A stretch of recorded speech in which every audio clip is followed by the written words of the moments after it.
अस्सलामुअलैकुम वरहमतुल्लाहि वबरकातुहू। आज हम CVS फार्मा स्टार्ट करने लगे हैं। CVS फार्मा के कोई अच्छे खासे चैप्टर हैं, लेकिन इसका प्रॉफ बिल्ड मेटेश नहीं है। तो इसमें कुछ चैप्टर्स ऐसे हैं जो बहुत अच्छे से करने हैं और कुछ अगर आप छोड़ भी देते हैं तो गुजारा हो जाता है। लेकिन आपको आना सारा चाहिए, क्योंकि हमारी ये डेली लाइफ से बहुत ज़्यादा रिलेटेड है। तो एक अच्छे डॉक्टर को तो आनी चाहिए। अब जो पहला चैप्टर है ना, इसमें टोटल 6 MCQs उन्होंने 1 SCQ है ना, टोटल 13 मार्क्स का पेपर आना है। इसके बाद जो है ना, जो चैप्टर नंबर 21 है, ये लीस्ट इंपॉर्टेंट चैप्टर, इसमें कुछ भी नहीं है। इसमें जो मेन बातें मैं बता देती हूँ। इसके बाद में चैप्टर 22 जो है ना, जो इम्पोर्टेंट वाला चैप्टर है वो हम स्टार्ट करेंगे। ये हमने बेसिकली पढ़ा हुआ है टाइप्स ऑफ आयन चैनल। तो targets of sinus drug action, इसमें जो है ना आयन चैनल्स पे रिसेप्टर वगैरह पे एक्ट करती हैं। तो हमें पढ़ा हुआ है आयन चैनल्स 2 टाइप्स के होते हैं, वोल्टेज गेटेड होते हैं, लिगेंड होते हैं। लिगेंड गेटेड होते हैं जिसमें एक रिसेप्टर के साथ बाइंड करती है और नीचे फिर प्रोटीन्स वगैरह को एक्टिवेट करा देती है।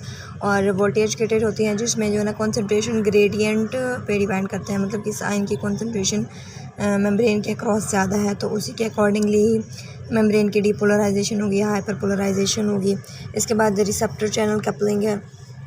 तो वही बात है कि रिसेप्टर के साथ या लिगेंड के साथ जो है ना, रिसेप्टर के साथ आके लिगेंड बाइंड करेगा, ठीक है। और वो जो है ना या तो आयन चैनल्स को ओपन करा देगा, 3 चीज़ें हो सकती हैं, ठीक है।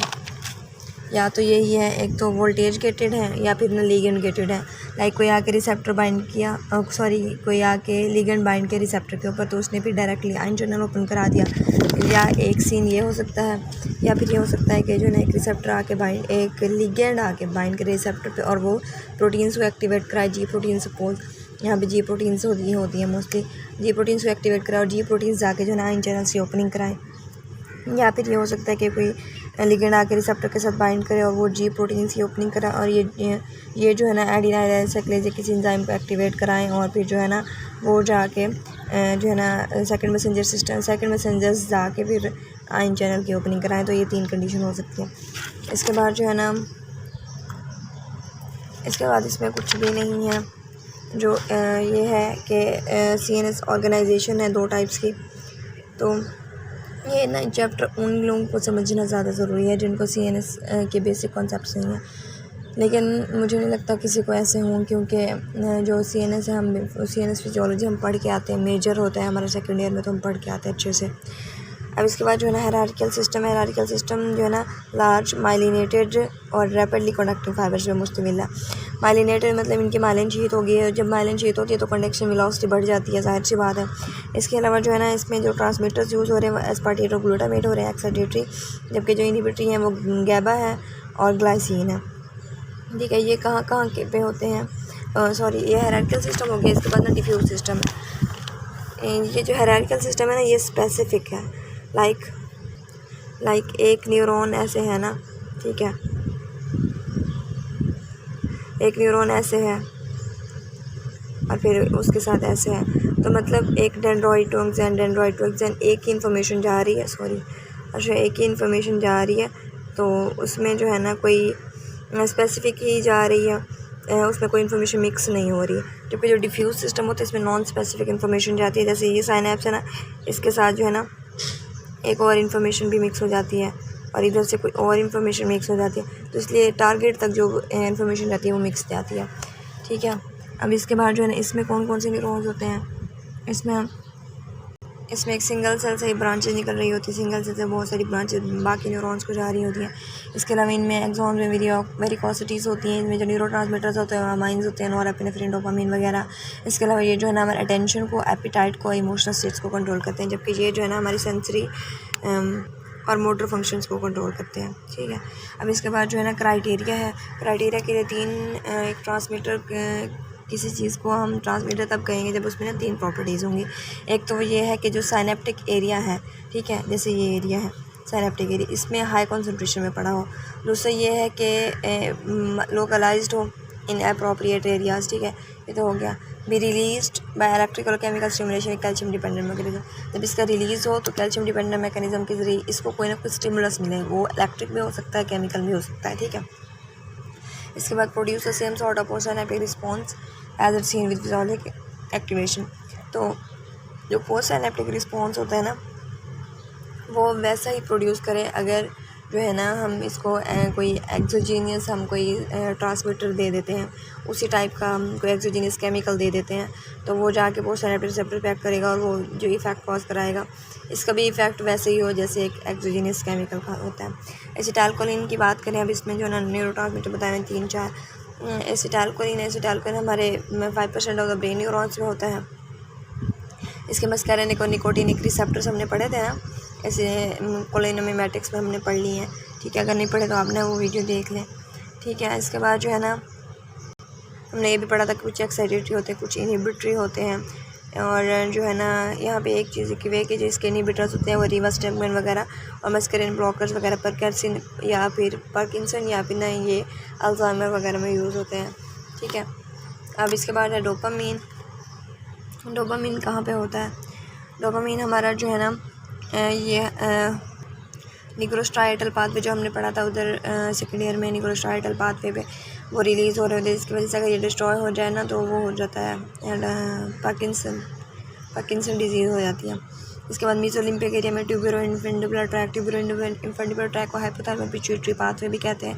ये प्रोलैक्टिन रिलीज़ को सप्रेस कर रहा होता है, तो अगर ये जो है ना इनहिबिट हो गया या इसमें कोई डैमेज वगैरह हो गया तो इस वजह से प्रोलैक्टिन सिक्रीशन बढ़ जाएगी। इसके बाद ड्रग्स जो ब्लॉक कर रही हैं इसकी डोपामिनर्जिक पाथवेज को, एंटीसाइकोटिक ड्रग्स हैं जैसे हैलोपेरिडोल और क्लोरप्रोमाजीन, और ये जो ना एंटीसाइकोटिक ड्रग्स फिर क्या कराएंगी? पार्किंसन कराएंगी, क्योंकि इस पाथवे को ब्लॉक कर रही हैं। इसके अलावा कुछ जो है ना डोपामिनर्जिक एक्टिविटी को स्टिमुलेट करती हैं जैसे एम्फेटामिन्स वगैरह एंटी पार्किंसन वगैरह में यूज़ होती हैं। अब इसके बाद जो है ना नॉरेपिनेफ्रिन है।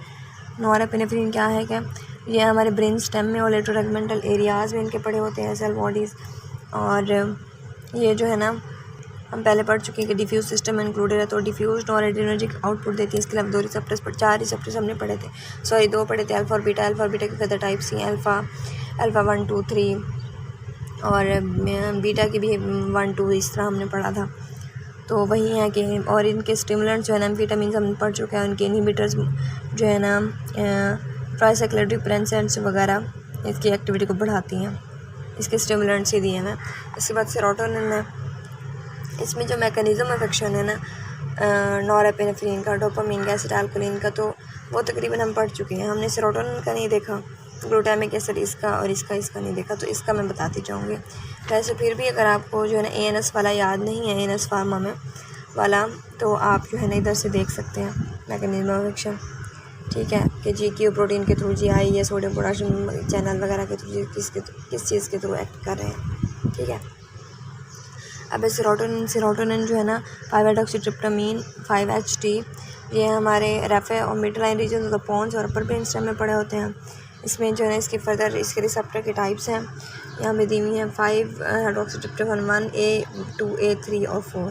ठीक है, और